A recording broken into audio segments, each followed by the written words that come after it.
Ladies and gentlemen, welcome to the Pop Art Hunter channel, and today we're going to be doing an uncrinkle bagging, whatever this is.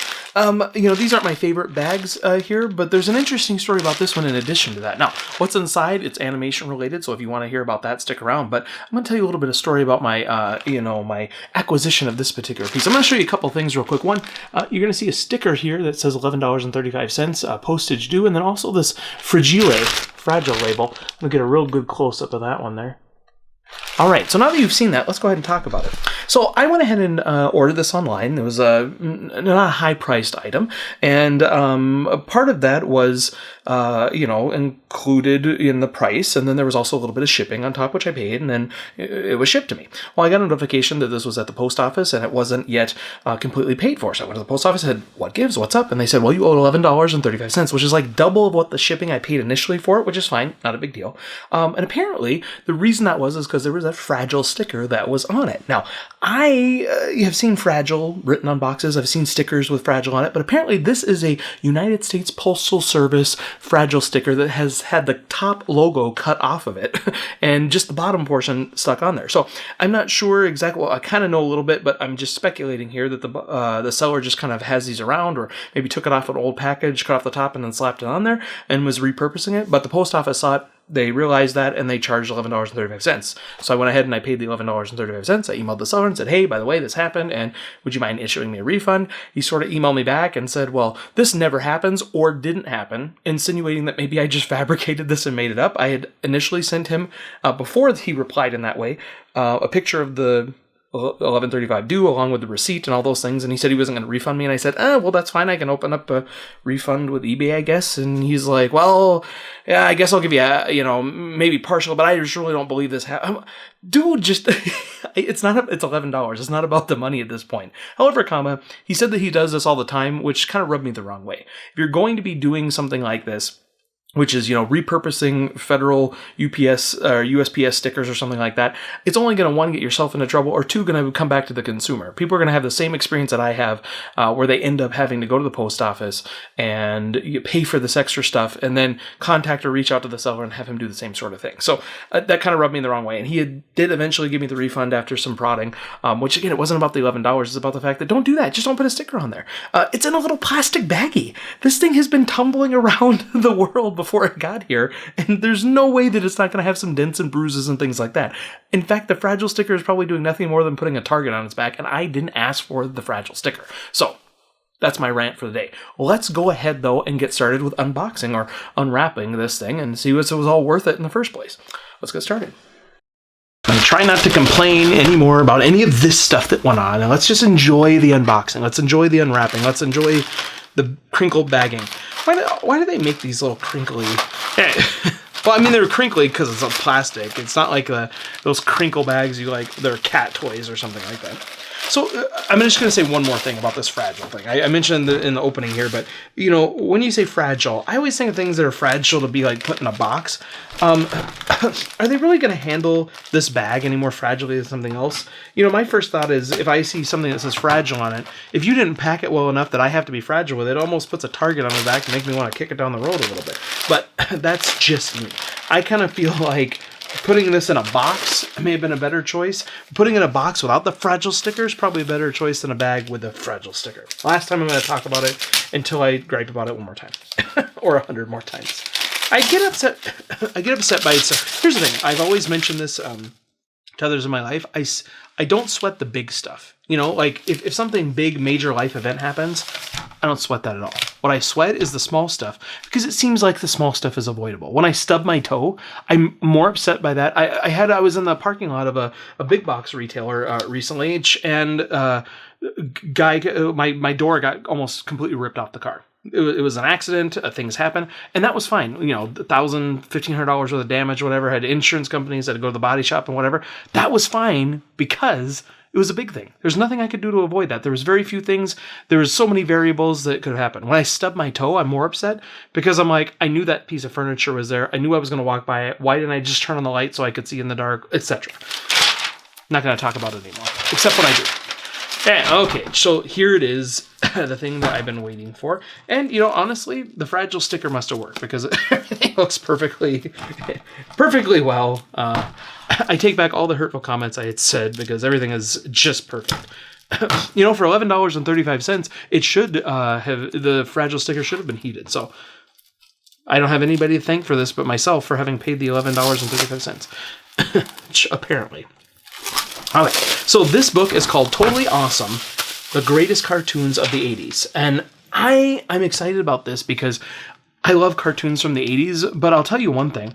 As I've been getting into this animation art collecting and building that collection up, I've forgotten about cartoons that existed until I just looked at Inspector Gadget on the cover here. I sort of forgot that cartoon existed. And, you know, it's all flooding back to me now, and I'm remembering scenes, and I'm remembering, certain things about it. I just didn't have that in the forefront of my mind. It was something that kind of left me. I haven't thought about it for decades. And so this book, I hope, is going to jar some of my memories of the great things I remember from the 80s. And unfortunately, that's going to be, fortunately, unfortunately. The good part, it's going to give me some nostalgia. It's going to give me some things to think about as far as building my collection. The bad thing is it's going to give me nostalgia and give me ideas about building my collection. And so I'm going to see all these cartoons. I'm going to be like, I have to own 10 things from this cartoon as well. And then my bank account's going to suffer for it. It's just not going to be good. So, I'm going to go ahead and flip through some of these. I'm not going to look through every page as we never do for these videos because I don't want to give away the book for free essentially. And I want there to be a little surprise left. Oh my goodness, I'm so excited. Okay, this is the Smurfs here, which is one thing. But as I turn the page, look at this. I love interactive elements in books. And so this one just has this little printed reproduction sketch, and underneath it, and I can't remember this girl's name. This is the girl child. It's not Smurfette, but the girl child, the young one. But behind it, you got a couple Smurfs, and this has been attached there. I love interactive pieces of books like that. I think that's a really cool touch. Let's just go ahead and flip to another one of those.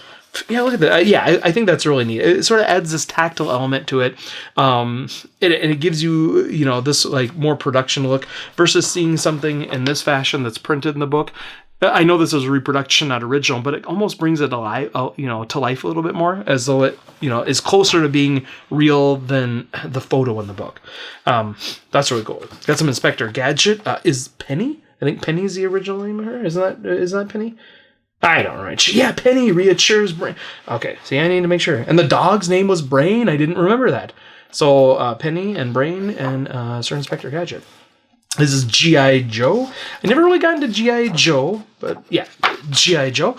So let's look at just a page of this in general. So we have each chapter is broken up with the title, name of the show, the years it was in production, a little bit about the show, so that's really cool. And then they get into more specifics where they give you some sketches and drawings and photos of actual cells that could be in somebody's collection, and then more details. Wasn't a G.I. Joe fan, but here's another one of these. So Transformers.